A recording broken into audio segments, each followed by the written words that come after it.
this is an iHeart podcast. Guaranteed human.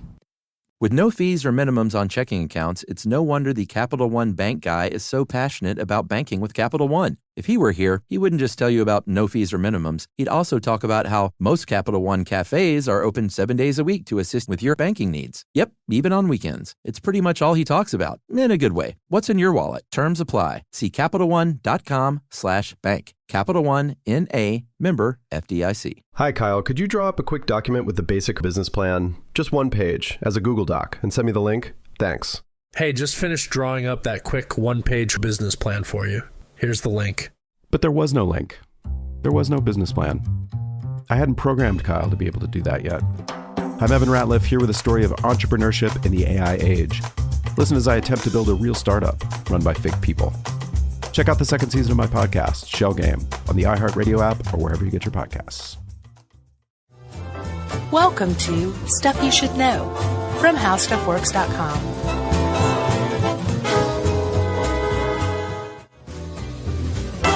Hey, and welcome to the podcast. I'm Josh Clark. There's Charles W. Chuck Bryant sitting across from me, back in the saddle. And this is Stuff You Should Know. Yo. Back in the saddle, eh? Yeah. You want to explain that? Or should we just leave it a mystery? The saddle? No, well. What the metaphorical saddle is in this case? Yeah. Well, we have been kind of away, even though it seems like we've been here every week. I know. Through the magic of digital recording. That's right, pre-recording. We batch recorded our episodes and covered ourselves. We built up what we call a kitty, and we've been releasing them steadily and faithfully while we've been off recording a TV show. Recording a TV show, that's right. Our own TV show where, and Yumi pointed this out to me, how cool this is, we play ourselves. Yeah. I think that's the only thing I'm qualified to do. Oh, yeah, totally. We would have failed miserably if we'd done, anything else. Like a Sherlock Holmes update or something like that. Oh, there's so many of those going on already. I know, so why not us? Yeah, why not? Elementary. Yeah. My dear Clark. Yeah. But yeah, we have a TV show coming out. I guess we can talk about it freely. We're done. Yeah, we'll really ramp up the pluggage come December, but look for it in January on Science Channel. Yep. And if you don't have Science Channel, go out and purchase Science Channel. Yeah, and we do not know, because I know people are already asking about online stuff, if they're going to be available, like, through various media outlets online. Yeah. We don't know yet. And we're working on that. We'd love for it to, but it's not up to us. Yeah, so I mean, you have to hedge your bets and get Science Channel. Yes, add it to your cable subscription. And if your cable provider doesn't offer Science Channel, you burn down their offices. That's right. Until they do. That's right. Yeah, okay. So Chuck. Yes. Have you ever heard of a little movie called Twilight? Yeah, I've seen all those. You've seen them? Oh, yeah. Emily's read the books, and she's way into it, so I have been sucked into it. That is very supportive of you. I don't think they're very good, but I must admit, I do want to see the final one, just because it's like, when you watch 4 of something, or however many it's been, 3 of something, it'd just be kind of weird to stop there. Gotcha. So I will see the last one. When does that come out? I think probably sometime around this published date. Oh, really? Yeah, I think it's a Thanksgiving or Christmas release. Gotcha. Yeah. Okay. Well, I bring that up to propose that that's the only time we talk about that franchise throughout this whole podcast. Sure. Agreed? Agreed. Because vampires, which is what we're talking about. Yeah. They go back a very, very, very long way. Yeah. They've evolved. They've changed. They've shifted their shape. But they seem to all have certain characteristics in common, right? Yeah. For example, they can't see their own reflection. Well, not necessarily. Okay. If we go back to the ancient myths. Okay. They are wary of crucifixes. Crucifixes. Yeah. They only come out at night. Yeah, they're the undead. Yeah.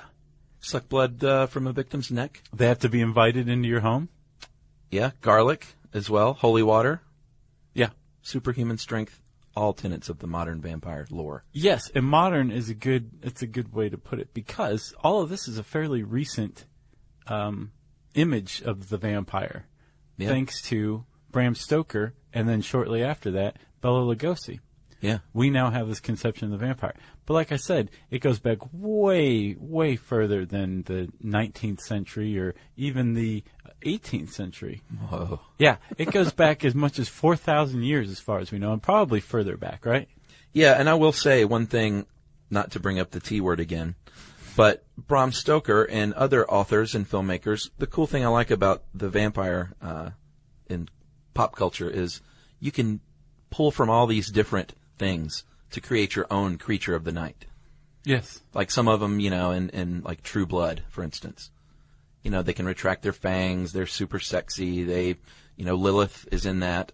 A version of Lilith that we'll talk about. Okay. So I just think that's kind of one of the cool things about vampires is Bram Stoker did the same thing. He pulled from different areas of mythology and said, this is a fictional character I'm going to create using all these old folk legends. Right, but there are some things that are very basic. The commonalities among all vampires is that generally they suck blood. Yeah. And they are dead in some way, shape, or form. Yeah, undead. They are. They're undead. Yeah. That's a great way. You just coined an excellent term. Yeah, I just made that up. So you have undead people, former people in most cases, feeding on the living. That's the vampire. It's the basis of almost all vampires. Yes. But even that has exceptions because the earliest vampires that we know of that arose out of the first civilization, Mesopotamia, were actually demon goddesses, right?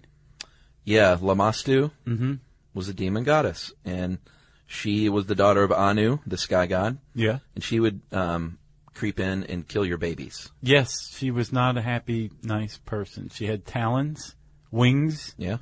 And they believed that the Assyrians and Babylonians were basically going like, what is going on when they would encounter sudden infant death syndrome or miscarriages. And they said, well, of course it is Lamastu. Thank you. Yeah, I think it's so funny how so many of these things were sort of used to explain, and not vampires, but all kinds of folk legends, to explain like what medicine now says is SIDS. Right. Yeah. Yeah. But I mean, like, it's this basis of the vampire legend, using it to explain stuff people didn't understand. Yeah. Usually some sort of sudden death or a wasting away, as we'll see later. It spans thousands of years. People have been going back to that well for thousands and thousands of years. True. That's pretty interesting. Agreed. When you look at this one group in the 19th century with the Assyrians 4,000 years ago, and they're all thinking the same thing. Yeah. I find that very interesting. That's an archetype, if you ask Jung. Yeah, and it just goes to show you we're all humans all over the world for as long as we've been around. We're all stupid. We're all stupid. All right. Lamastu is also associated with Lilith, who I mentioned, who this past season was on True Blood, like a version of Lilith. But she is prominent in Jewish texts and is a lot like Lamastu. She was the first woman, supposedly. Yeah. Not Eve, but Adam and Lilith. Yeah, that's like that question about, like, who was the first president? Yeah. Well, apparently there were other presidents before Washington. There were like 8 or 9 before Washington, but you just have to say, well, were they the president of the United States? Right. No, they weren't. Right. So Lilith was a modern woman, and she was like, Adam, I ain't putting up with this because I am just the same as you. I was created from God just like you are. Yeah. And so... stop acting like you're not made of dust. Exactly. So she left Eden, said, I'm out of here. I'm going to go have my own kids. Yeah. God sends angels to bring her back. She's like, no, I'm not going. And the angel said, all right, you think angels are nice? We're going to kill 100 of your children every day until you get back up to Eden or heaven. Yeah. And rather than say, okay, well, let's go back to Eden then, Lilith said, do it. And they did it. And so she started killing human children in return. That's right. Again, with sharp talons, a winged demoness, stealing infants and fetuses. And I find that extremely interesting, that the vampire legend is kind of born out of this this folklore of how you're supposed to be subservient to men. Right. That's very interesting to me. Yeah. Because there's this element of seduction that kind of was reinvented with vampires here or there. But it's one of the... It may have gone away in some areas, but it always came back. This idea that there was a woman or a person who didn't follow sexual mores. True. Whether that sexual meaning like intercourse or gender. Yeah. They didn't follow the rules, and that's kind of like another thing that's always kept the vampire legend going, or that's always been a part of it, I guess. That's a good point.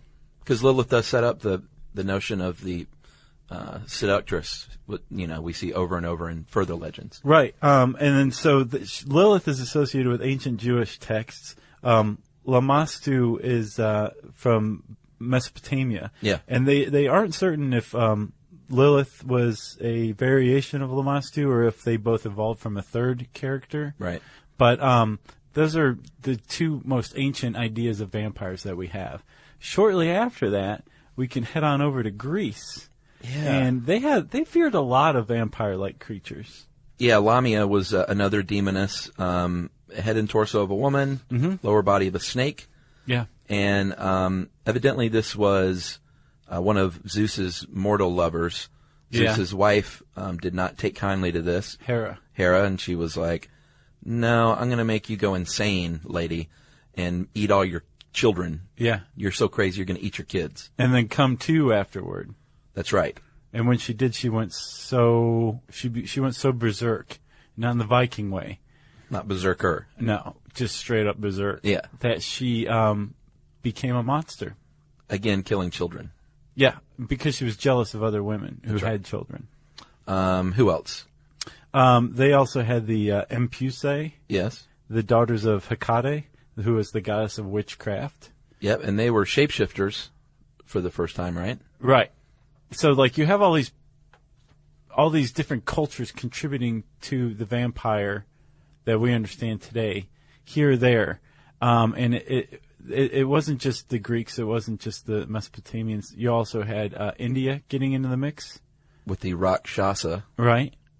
Which was basically like a ghoul. The shape-shifting ghoul who once again killed children. Right. And same with the Vitala. But they were more like a zombie, if you ask me. Yeah. A demon who took possession of recently dead bodies Yeah. to wreak havoc on the living. That's a zombie. It sounds like zombie. And then the Chinese also had their own thing. The Kuei. Kuei. Koi. Yeah, Sure. okay. You have to say it like that, though. Yeah. Yeah. Like the guy on NPR who always reports from China. Oh, does he overpronounce? He speaks normally, and then all of a sudden, Yeah. he's doing it accurately, but it's like a little bit like Daniel Day-Lewis doing Lincoln. It's like, yeah, that's accurate, but do you know what you sound like? I want to get rid of slavery. That was sort of like a jacked up Kennedy. That's weird. A little bit. So how do Kwai come about? They are corpses who would rise from the grave, kill again, and that happened when a person's lower spirit did not pass into the afterlife. Yeah. Because of bad things they did. So the Poe was angered by That's this. the lower spirit. Yeah, and they would reanimate basically and say, you know what, I'm going to attack the living at night once again. Because what else do I have to do? Nothing. Well, it's a good way to exact revenge. Just have to hang around here and true. with the wheelbarrow. So all of these stories were floating around the world and eventually, through trade and things, Yep. wound up in Europe. Yeah, the first globalization, the Silk Roads, started bringing all these things together. And yeah, they moved over to Europe. And that's where they really sort of took off, Yep. I guess you could say. And in the place that became the epicenter was Central Europe or Eastern Europe. Yeah, Russia. Yeah. Early on with the Upir, and again Greek with the Rykolakis or Vikolakis. Yes, I think Rykolakis. One of those is good. One of those. You can't start a word with 4 consonants. Right. One of them's got to be silent. Yeah, and this kind of like was an offshoot of the Chinese conception of how a vampire became a vampire. The Upir, which they think is the word that led to vampire or vampire. Yeah. Was basically a person who, during their life, was a sinner, unbaptized baby. Yeah, which is really sad. A vampire baby? Yeah. That's kind of funny. And they anyone who wasn't a Christian. Yeah, practitioners of witchcraft, especially, of course, for obvious reasons. Because you'd already sold your soul to the devil. Yeah. So you were doomed. You're like halfway there. Right. So all of these factors combine to basically make you a loser in the afterlife, and you're going to come back. And families were, I guess, aware of this kind of thing. They knew that there was the possibility that, Uncle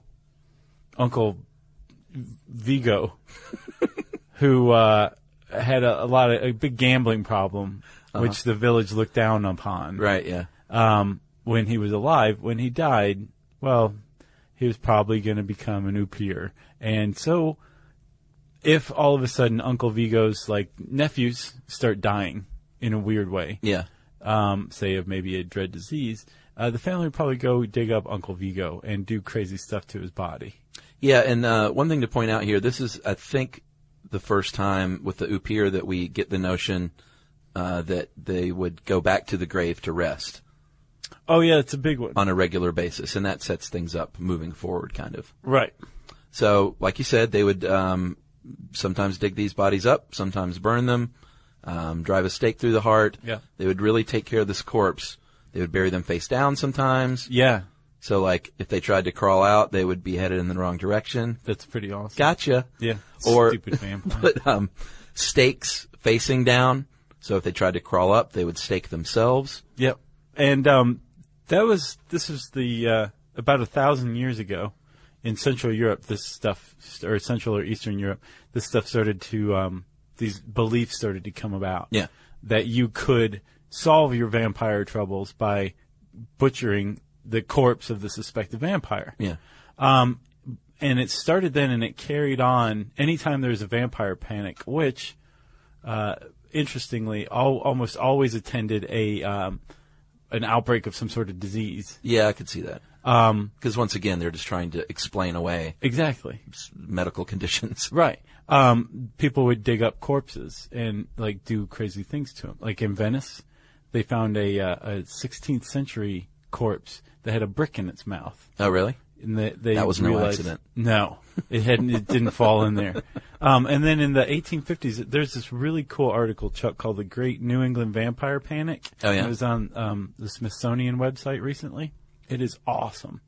And in the 1850s in Connecticut, there was a tuberculosis outbreak, and people panicked and started digging up graves and just completely rearranging the people's bones or cutting out their hearts and burning them and doing all sorts of crazy stuff. And this is the 1850s. Yeah. I mean, this wasn't the dark ages. People were starting to have an understanding of Sure. disease. Well, it's like the Salem witch trial, same deal. Right. But 200 years later, or 150 years later, you know?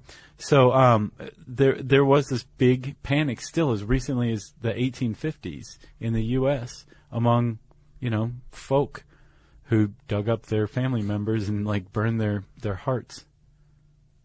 Those people are funny. Yeah. I call them undecided voters.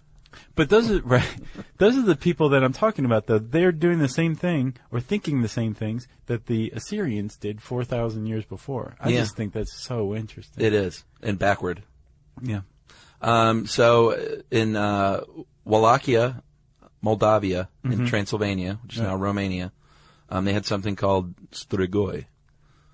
And strigoi were they were a little bit different because they were they would go through different stages after rising from the grave. At first they were just poltergeists, and they were invisible spirits that would torment their family in the afterlife, or in their regular life, the Strigoi's afterlife. Right. Does that make sense? Yeah. But then they would, as time passed, they would become visible, looking like they did in life, and they would still return and steal cattle and bring disease and all that stuff to their family. Beg for food. Yeah, why would they do this to their family? That's what I never got. I think I saw later that metaphorically, it's basically a vampire lore is a life lesson. Okay. Don't be a drain on your family. Support your family. Take care of your parents in their old age. You don't want to be a strigoi. Okay. You know what I mean? Sure. I guess that makes sense. And strigoi, or a strigo, which I guess is the singular of the strigoi, they would have to go back to the grave a lot, just like the oupir did. And they followed the same pattern. If they thought someone was a strigo, they would exhume the body and take care of it the old-fashioned way. Right. And but here's a little loophole. If you manage to survive for 7 years as a strigo, then you're good to go. They're like, all right, you've got staying power. You just go do your strigo thing. Right. You are like the living dead. You no longer have to like return to your grave to rest. You're basically reborn. Well done. And apparently the strigo couldn't, or the strigoi couldn't make their way in their town. Yeah. After that 7th year, because Sure. they weren't allowed to vote. There was all sorts of All the rights cattle that were mutilations. stripped. Right. So they would move to other towns and they would have secret meetings with other strigoi, and that's where the idea of vampires fraternizing came from. Yeah, hanging out, Yeah. talking shop. Yeah. Basically, a secret culture of vampires existing outside of our awareness. Yeah, remember like on Jerry Springer when that was on, or it might still be on. I have no idea. I think it is. Is it really? Yeah. Wow. Is it still the same crap? Oh, yeah. Yeah. He didn't take the high road at some point? No. I just remember back in the day they would have like those real vampires, the people that live the vampire lifestyle. There's a video of it in this Is there? in this article. Oh boy. Yeah. Those people. Yeah. The guy looks like a cross between Marilyn Manson and Brandon Lee. Oh yeah? Yeah. Interesting. Kind of odd looking. He's got the contact lenses and everything going. Yeah, and they'll shave down their fangs like for real, right? They'll file them down. Yeah. Hi, Kyle. Could you draw up a quick document with the basic business plan, just one page, as a Google Doc, and send me the link? Thanks. Hey, just finished drawing up that quick one-page business plan for you. Here's the link. But there was no link. There was no business plan. It's not his fault. I hadn't programmed Kyle to be able to do that yet. My name is Evan Ratliff. I decided to create Kyle, my AI co-founder, after hearing a lot of stuff like this from OpenAI CEO Sam Altman. There's this betting pool for the first year that there's a one-person billion-dollar company, which would have been like unimaginable without AI, and now will happen. I got to thinking, could I be that one person? I'd made AI agents before for my award-winning podcast, Shell Game. This season on Shell Game, I'm trying to build a real company with a real product run by fake people. Oh, hey, Evan. Good to have you join us. I found some really interesting data on adoption rates for AI agents in small to medium businesses. Listen to Shell Game on the iHeartRadio app or wherever you get your podcasts. The moments that shape us often begin with a simple question. What do I want my life to look like now? I'm Dr. Joy Harden Bradford, and on Therapy for Black Girls, we create space for honest conversations about identity, relationships, mental health, and the choices that help us grow. As cybersecurity expert Camille Stewart-Gloucester reminds us, we are in a divisive time where our comments are weaponized against us. And so what we find is a lot of Black women are standing up and speaking out because they feel the brunt of the pain. Each week we explore the tools and insights that help you move with purpose, whether you're navigating something new or returning to yourself. If you're ready for thoughtful guidance and grounded support, this is the place for you. Listen to Therapy for Black Girls on the iHeartRadio app, Apple Podcasts, or wherever you get your podcasts. So there's two types of strigoi, right? You've got the strigoi mort. Not Morty. No. Mort as in dead. Yes. So this is basically who we were just describing. And then the strigoi view, which is the person who's going to become a strigo when they die. Yeah, people that I feel very sorry for because they were probably just born with a bump. What are those called? When you're born with I was like really just racking my head. a vestige, like a partial tail? Yeah. Vestigial tail? Yeah, that's what that is. No, there's a word for it. I can't remember. I'm so tired of doing this. Well, let's call How it many hours have we wasted combined saying, oh, I wish I could remember it? Well, we just invented this off the top of our head, so don't beat yourself up. Atavisms. Yes, exactly right. Atavisms. So, Ativan is some sort of drug. Yeah, it is actually. So if you're a poor baby born with a vestigial tail, a little bump on the top of your tailbone, or some sort of fetal membrane still attached to the head, which is called a caul. Yeah, they would just call you a strigoi view or vu. Right. And you were sort of like, sorry, I was born with this bump. I'm not a vampire walking on the earth. They said, no, you are. Right. And if you have kids, then they're going to be strigoi in the afterlife, and we'll have to destroy your body when you die. And they did. And they did so. But I guess it's kind of nice that they didn't just kill the person while they were living. They just shunned them, I'm sure. Yeah, exactly. The idea of a call, like, having some sort of special significance it goes beyond the vampire thing, too. Like, I'm sure. Like, you're gifted with a second sight, or there's all sorts of, like, supernatural, paranormal folklore surrounding people born with a call. Huh.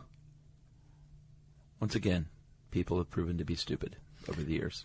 So, but this is where vampire came in, right? Yeah. The strigoi, started to come to be called the vampire, which is, again, from upir in the Russian.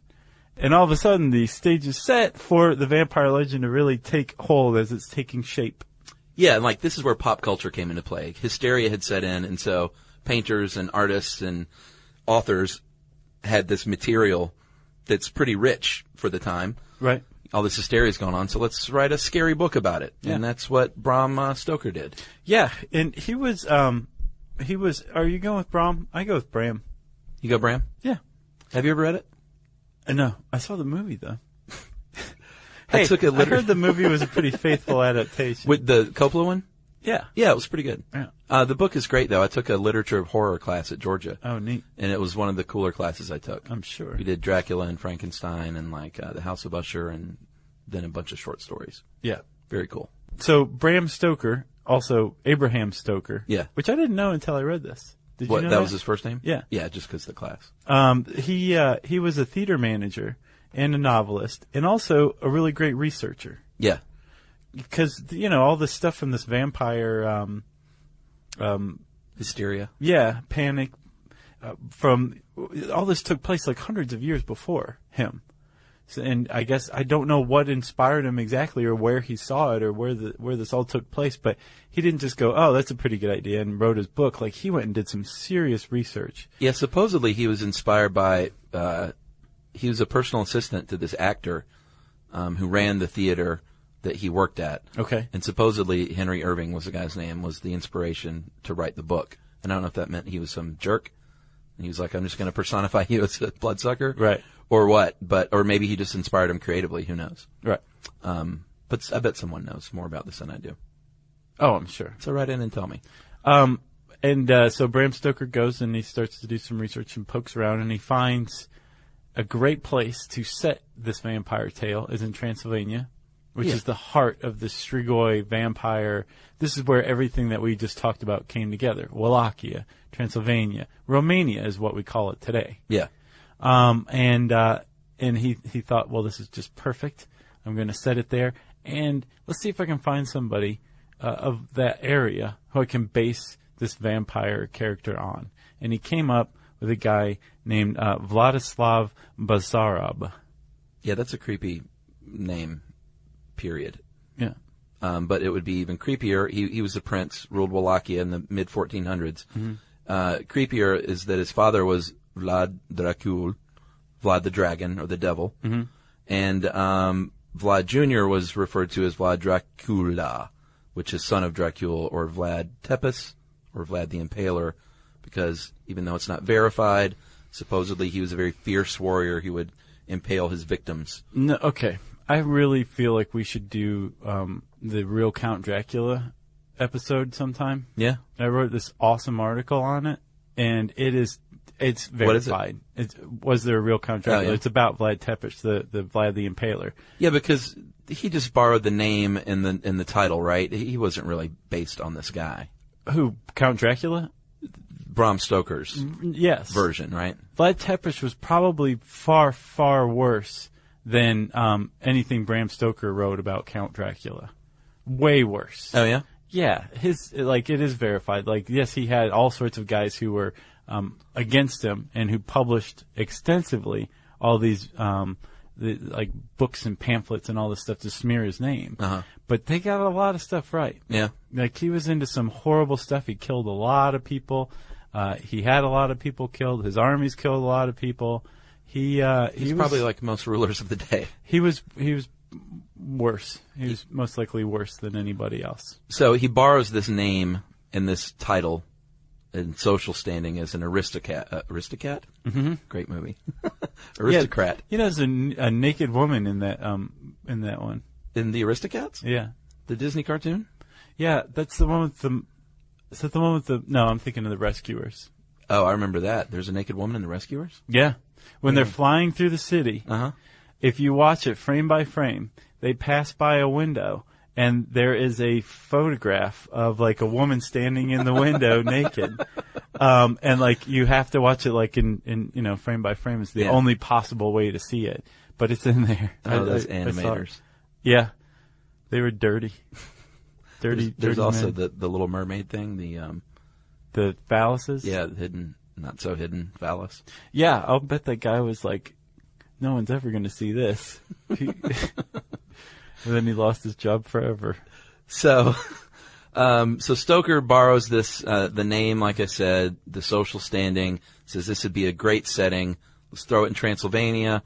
Let's change a few things. Let's borrow from a bunch of different folklore, and let's say maybe you can't go out in the sunlight, and let's bring up the crucifixes now, right? And let's make them really smart and charming. And well, that was largely Bela Lugosi that did that. Well, no, Bram Stoker's was totally like that. I thought his was that he was like a withered, ugly old man. But he was still had like the seductive powers. Oh, he was suave and all that. He was suave. Well, because he changed ages, if I remember correctly. Well, he does in the movie, and I've heard the movie's a pretty faithful adaptation. It was also, I think, the first time where all of a sudden they didn't have any reflection, because most of the previous legends, they loved their reflection. Yeah, apparently, not only were they in love with their own reflection and they could be lost for hours staring into a mirror, they were also supposedly obsessive compulsive, as some like Eastern folklore goes. And one way to ward off vampires was to spread seeds outside of your house, because the vampire would be bound to count every single seed. Yeah. And if you put a little nail or a tack or something in there, when the vampire went to pick that one up, it would prick itself and drop all the seeds, forget where it was, and start counting all over. Say, oh, you got to start counting again. And then you'd just be sitting inside, laughing, drinking your ale. Stupid vampires. Yeah. So, but that was another difference. I'm sorry. We've been calling them stupid vampires, and up until the 19th century, like, you could make that case. Like, they were kind of dead, zombie-esque a little bit. Yeah. It was Stoker that introduced, like you say, not just all this other stuff, but the acute intelligence. That's right. This very smart, like, power of persuasion, almost hypnotic. Yeah. Svengali type. And in True Blood, they have this thing they do called glamoring, which is kind of a silly name. Uh-huh. But it's almost like a charm, like a spell that they can put over you if you, like, lock eyes with one. And, when you glamour them, they're, basically in a hypnotic state. They're highly suggestible. I get into a sexual way. Oh, really? Well, in all kinds of ways. But yeah, there's plenty of. They usually are just like, take off your pants. Did he say it like that? They point and say it in a creepy tone. Yeah. See, don't tell me you can't act. You could play the role as a vampire. Take off your pants. Yeah. Yeah. You got the job. Go. Let's do some voguing. So you mentioned 1931's Bela Lugosi film Dracula, which was, where we get the cape and the I want to drink your blood and the sort of familiar modern vampire that, pop culturally speaking, that we're familiar with today. Yeah, and one of the best songs ever, Bauhaus's Bela Lugosi's Dead. Yeah, excellent. 1922 silent film Nosferatu with Max Schreck. Yeah, it's a little more true to the original creepy-looking guy. What was the movie starring Willem Dafoe and about the John making of Malkovich? Nosferatu? Yeah. Yeah, that was good. What is the name of that movie? Do you remember? I can't remember.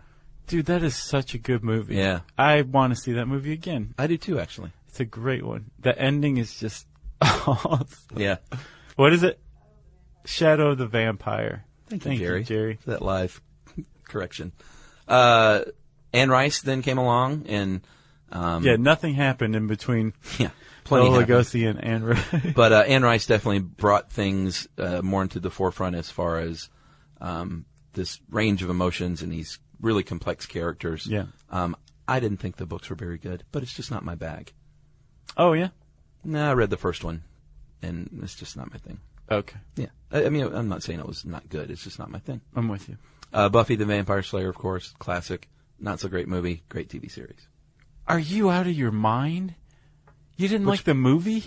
I didn't think it was very good, no. Oh, you're crazy. You thought the movie was good? I love that movie.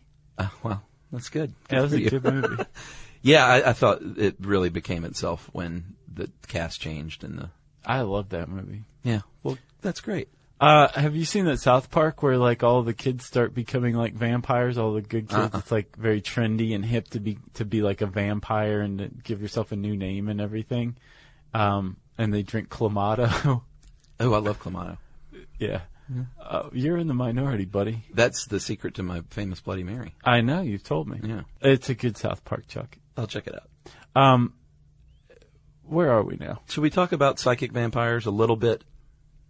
I guess. All right. These are people in modern times that claim that they crave and feed on others' energy, their psychic energy. Mm-hmm. And they claim to be vampire-ish or vampiric. Vampire-esque. Vampire-esque, in that they will not, if they do not do this, then they will not feel like they have fed on, sustenance.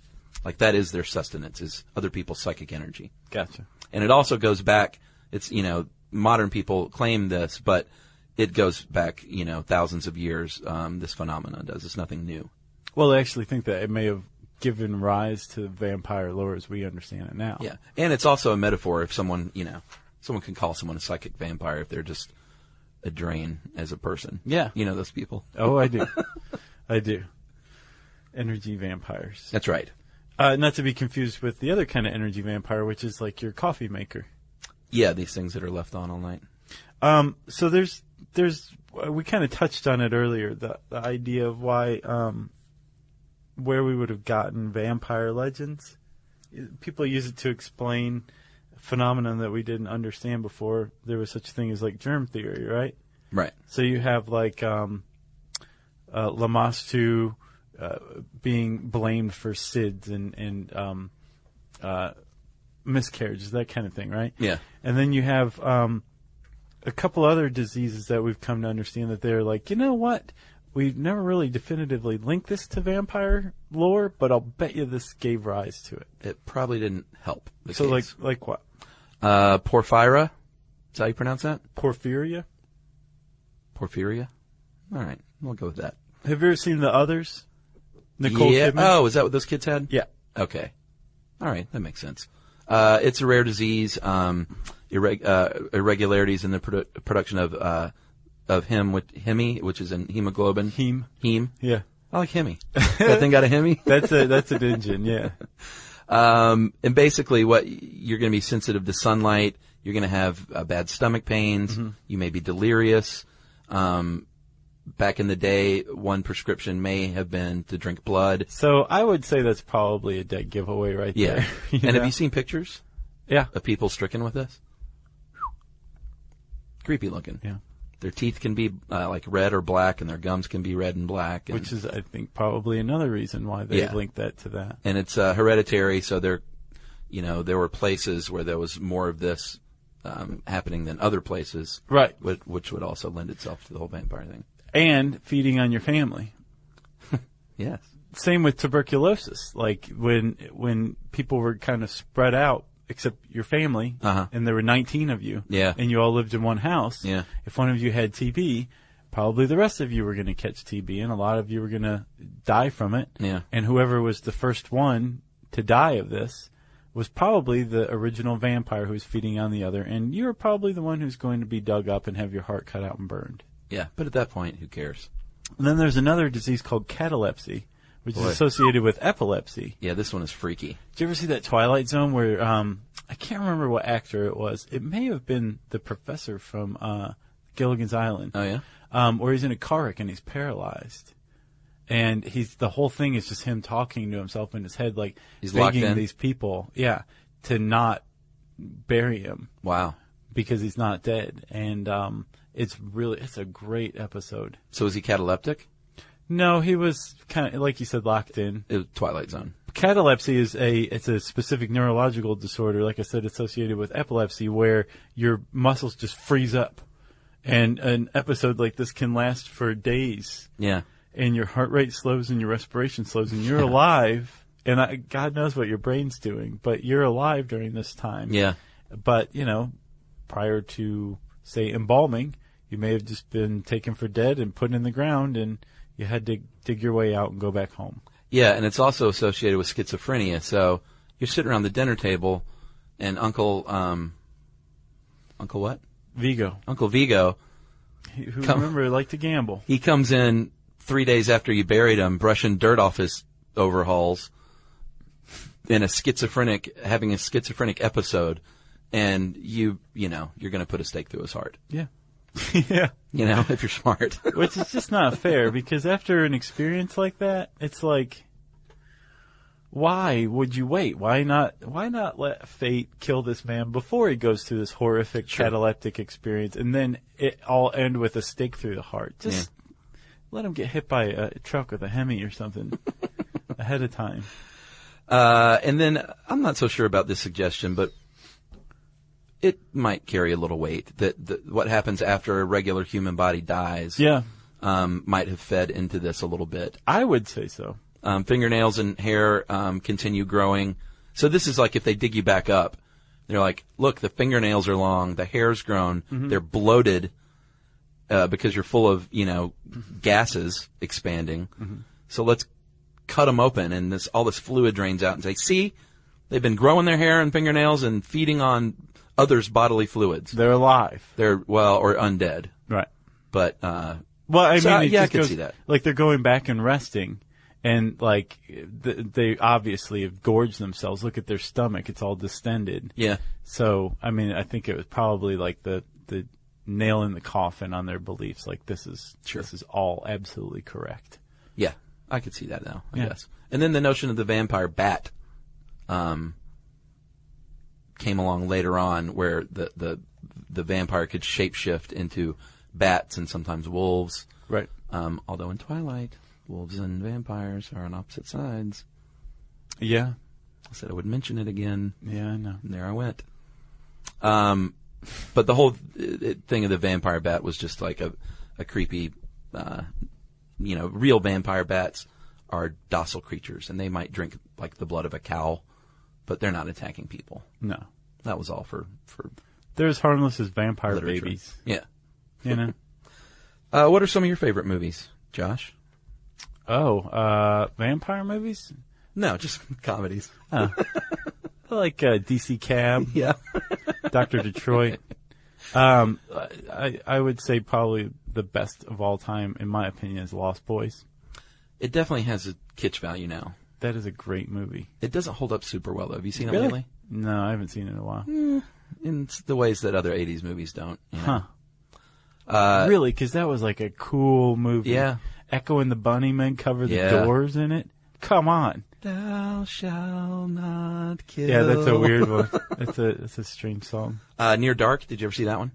No, I don't think so. 1987, Bill Paxton. Mm-mm. And that one guy, Lance Henriksen. Mm-hmm. They're like these modern vampires traveling in an RV through the desert and killing people. Really good. I have not seen that. Near Dark is excellent. What about First Bite with George Hamilton? Yes.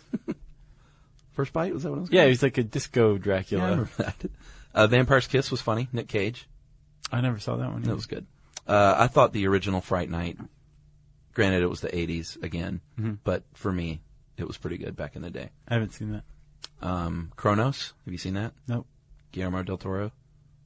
I don't Good one. think I've seen it. And then, of course, Let the Right One In. That's a great one. Both versions, to me, very good. Oh, really? I heard the American version was meh compared to the original. I thought they were both pretty great. I'll check it out then. They didn't, definitely didn't ruin it Oh, that's good. by Americanizing it. And then there are, of course, the bad ones like Van Helsing, Wes Craven's Dracula 2000. Yeah. Blood Rain, Rayne. I mean, there's lots and lots of bad vampire movies. Sure. Dracula Dead and Loving It. That was good, though. Do you know how many emails we're going to get from people that say, like, you forgot about this one? Yeah. Let's just say there are hundreds of vampire movies. There's TV shows now, The Vampire Diaries, True Blood, which I mentioned, which is sort of good again after falling off the rails, in my opinion. Okay. And Twilight Breaking Dawn, Part 2. What is your problem? It's twice. In theaters near you. Oh, actually, the 79 Dracula with Frank Langella, that was good. Did he play Dracula? Yeah. Huh. Yeah, he was good. Oh, yeah, okay. I could see him. I'm sorry. I wasn't thinking of the right person. And then if you're into old movies, you know, you can't go wrong with Bela Lugosi or Nosferatu. Yeah. Take some time, watch an old movie. That's what I say. Yeah. That's pretty much your life coaching. Is it? I think so. Okay. Take some time and watch an old movie, says Chuck. Yeah. Watch something in black and white for a change. Oh, hey, also, while we're on this kind of scary-esque topic, you want to plug somebody real quick? Yeah, I think we have another horror fiction dude selling his stuff, right? Right. As we said, we would plug people who send in their stuff for our horror fiction contest and who went on to publish stuff. And one of the guys, Christopher Kelly, who wrote the very cool short story Variable, took us up on that. And he says that he has a creepy novella about two boys whose father tries to kill them called Abraham Road, not Bram Road. He says that it's what would have happened if H.P. Lovecraft rewrote Of Mice and Men, which is pretty awesome. Yeah. It's available on Kindle. You can go find that on Amazon.com, Abraham Road ebook. And then he also has a collection called I Held My Breath as Long as I Could, 23 stories of the strange, the sinister, and the literary. And you can get that on Amazon as well. So check those out. Christopher Kelly, thanks for sending in your work. We liked it a lot. And remember, anybody else who has published and entered our horror fiction contest, we want to say thanks by letting everybody know about your stuff. Agreed. Hi, Kyle. Could you draw up a quick document with the basic business plan, just one page, as a Google Doc, and send me the link? Thanks.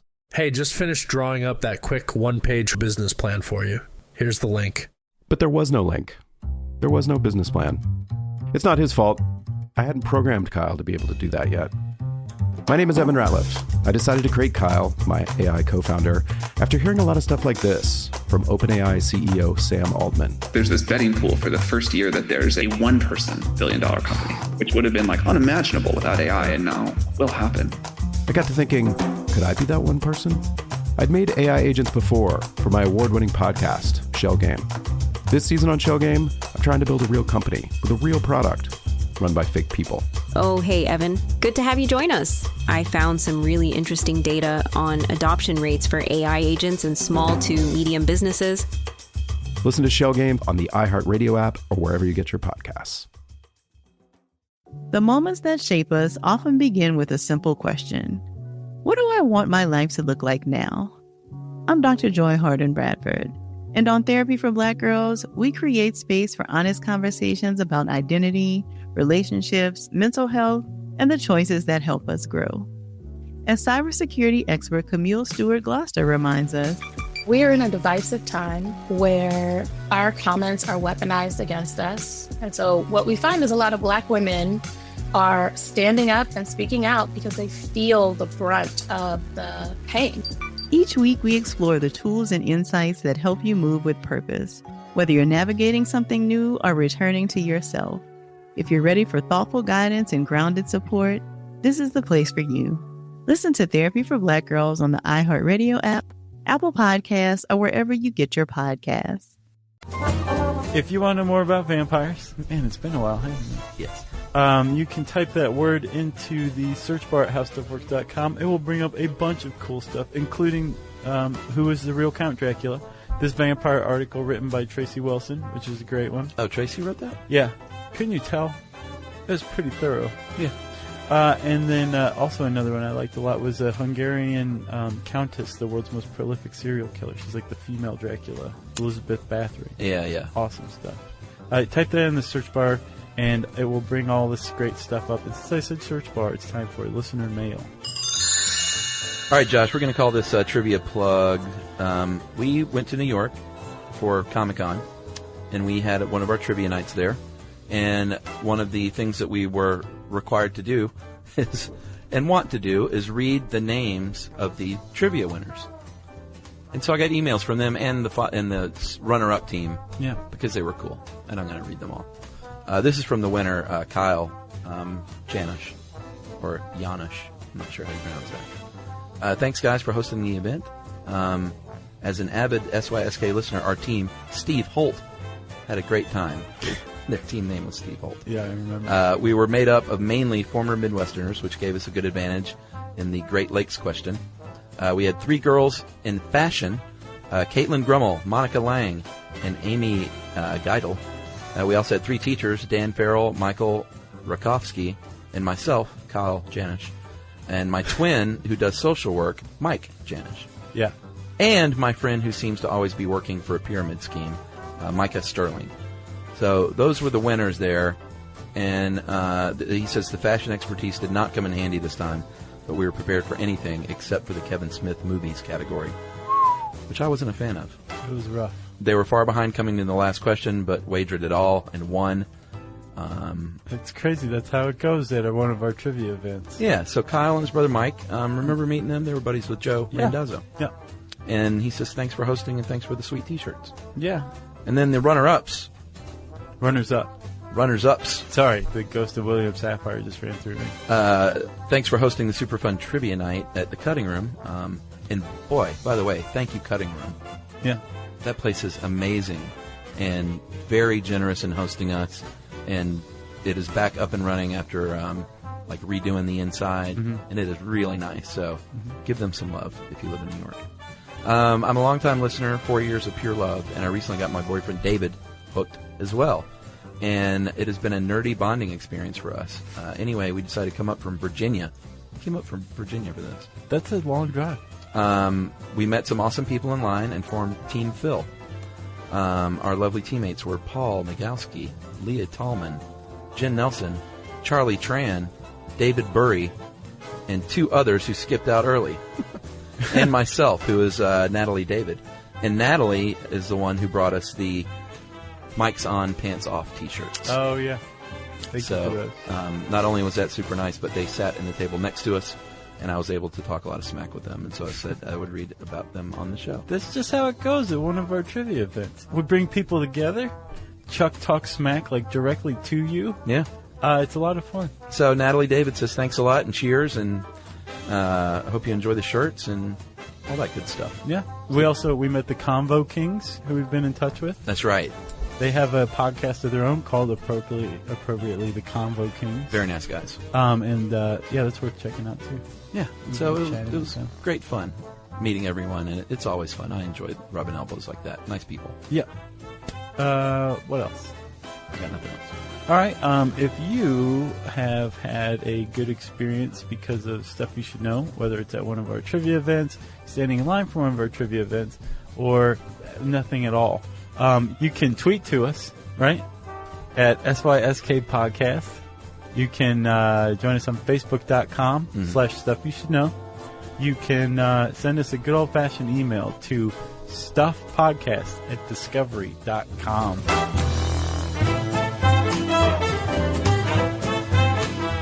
For more on this and thousands of other topics, visit howstuffworks.com.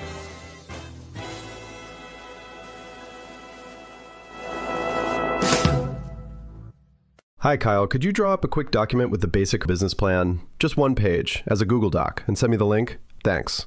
Hey, just finished drawing up that quick 1-page business plan for you. Here's the link. But there was no link. There was no business plan. I hadn't programmed Kyle to be able to do that yet. I'm Evan Ratliff, here with a story of entrepreneurship in the AI age. Listen as I attempt to build a real startup run by fake people. Check out the second season of my podcast, Shell Game, on the iHeartRadio app or wherever you get your podcasts. Whether it is getting swatted or just hateful messages online, there is a lot of harm in even just reading the comments. That's cybersecurity expert Camille Stewart-Gloucester on the Therapy for Black Girls podcast. Every season is a chance to grow, and the Therapy for Black Girls podcast is here to walk with you. I'm Dr. Joy Harden-Bradford, and each week we dive into real conversations that help you move with more clarity and confidence.